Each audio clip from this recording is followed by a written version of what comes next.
Once there was an island. You went missing, yes. When we found you, you thought you... The flashlight died on me. You can't rely on anyone else.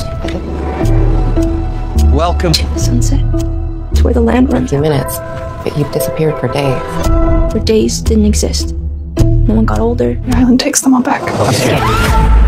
No one died. the place of the spirits. We got all kinds of shadows following us now. I found the island that you told me about. It happened again, but this time it was years.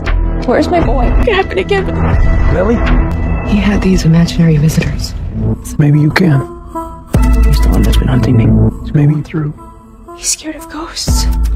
We could. Why did you come here? Get out! The same people. You know what it means? Come and visit me. Who are they?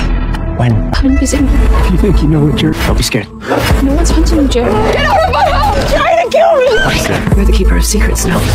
Hello বন্ধুরা, আমার চ্যানেলে স্বাগতম। আজ আমরা কথা বলবো একটা দারুণ সিনেমা নিয়ে, যেটা নাম দ্য লস্ট ডটার। এটা ম্যাগি গিলেনহলের প্রথম ডিরেক্টরিয়াল ফিল্ম। এতে অভিনয় করেছেন অলিভিয়া কোলম্যানের মতো দূরদূরান্ত অভিনেত্রী। তাহলে চলো শুরু করা যাক। দ্য লস্ট ডটার একটা গভীর মনস্তাত্ত্বিক ড্রামা। গল্পটা লেডা নামের একজন মধ্যবয়সী প্রফেসর, যিনি গ্রিসের একটা সমুদ্র তীরে ছুটি কাটাতে যান। অলিভিয়া কোলম্যান এই চরিত্রে অভিনয় করেছেন, যেখানে তিনি নিনা নামের এক তরুণী বা তরুণীর মা তার মেয়ের সাথে পরিচিত হন। নিনার জীবন দেখে লেডার নিজের অতীতের কথা মনে পড়ে, যখন তিনি নিজেই ছোট মেয়েদের মা ছিলেন। ফ্ল্যাশব্যাকে আমরা দেখি তরুণ লেডা, যাকে জেসি বাকলি অভিনীত করেছেন, কিভাবে মাতৃত্ব আর নিজের ক্যারিয়ারের মধ্যে ভারসাম্য রাখতে গিয়ে হিমশিম খেয়েছিলেন। একটা অদ্ভুত ঘটনা একটা পুতুল চুরির এই দুই সময়কে জুড়ে দেয়।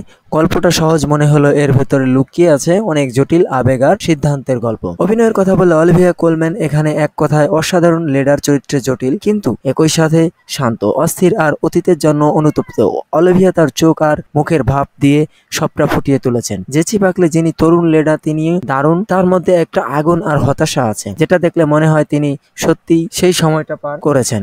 ডাকোটা জনসন নিনার চরিত্রে খুব শুকনো অভিনয় করেছেন। তার ক্লান্তি আর ভালোবাসা মিশ্রণটা খুব স্পষ্ট। এছাড়া অ্যাড হ্যারিস এর পল মেসকালোর মতো সাপোর্টিং অভিনেতারাও ছোট রোলে দারুণ কাজ করেছে। এবার আসি সিনেমাটোগ্রাফি প্রসঙ্গে। হেলেন লুবার্ট এখানে ক্যামেরার কাজ করেছেন, আর সত্যি বলতে একটা ফিল্মে একটা বড় শক্তি। সমুদ্রের তীরে সুন্দর দৃশ্য আর লেডারের মনের অস্থিরতার মধ্যে একটা দারুণ কনস্ট্রাক্ট তৈরি করা হয়েছে।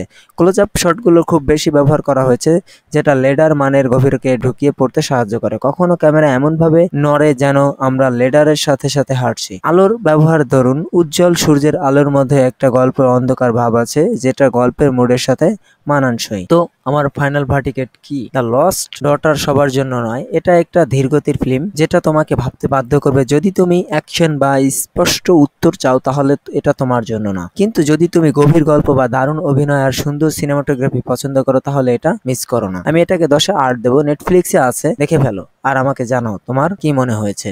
আজকে এতটুকুই। লাইক, সাবস্ক্রাইব আর কমেন্ট করে জানাও রিভিউ কেমন লাগলো। পরের ভিডিওতে আবার দেখা হবে।